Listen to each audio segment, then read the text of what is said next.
Alright, so I'm going to make a little quick note on Valley. So Valley is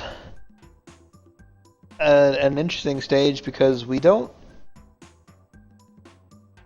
Valley is like the one stage which is really the most dynamic because at this point we don't need more than 1,300 points. We probably already have like 120,000 points. We just need that 10k or around that much points to get. So ideally we can get a zero picture Valley. We call it zero picture even though we technically get the sign picture, but we call it zero picture because that means we're getting zero Pokemon pictures. Obviously you come in here, you instantly want to take your photo, and normally you would just look up in the sky for lag reduction. However, depending on how many points you actually need in the event you don't get a zero picture Valley, depends on how you want to get your points. So if you need 3,000 points or less, I would suggest going for this Squirtle right here. It's real easy. Throw a Pester Ball, kind of drift towards it.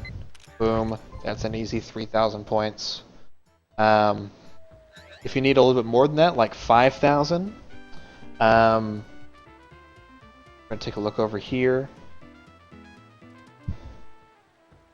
So I would normally get Geodude and Sandshrew.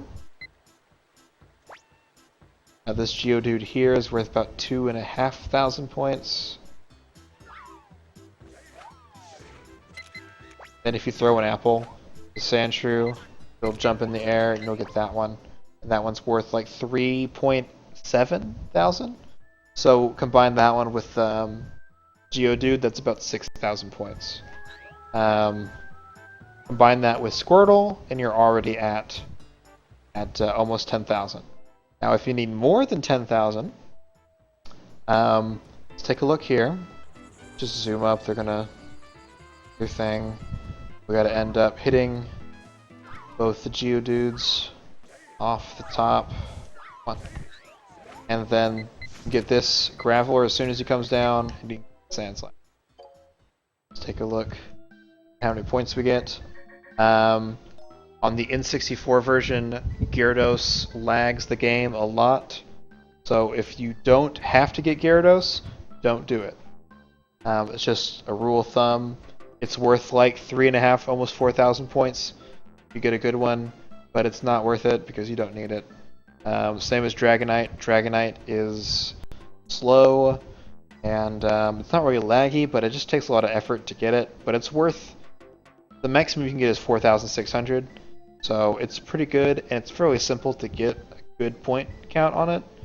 So, I don't know. If you want to get exactly 4,000 points with one picture, go for that one, but depends on how you actually want to. You really shouldn't need more than these 5 pictures here. This should account for pretty much everything. So, yeah. Let's take a look. It's 2,500. Did I say it was 3,000? You can get really close to it. I didn't get very close, but if you get on the very left side of the track and get right up in front of it, an easy 3,500 points. That's one's about 2,500. One's about 3,500. Combine those two make 6. Let's see here. That one's almost 4. It's like 38. Depending on where exactly you get it. But you can get it as soon as it falls down. You don't have to worry about it rolling over. I think this pose is probably worth more than the other one. Sandslash. You got a really good up and close. You get, oh wow, 4,500 points. I think I got that one right when it came out of its dig though. So I don't know if that's why it was more points. But again, you shouldn't need more than that. That'll definitely put you well over 130k, and then you don't need any more pictures for the rest of the run. Well, you need the signs, but you don't need more Pokemon for the rest of the run.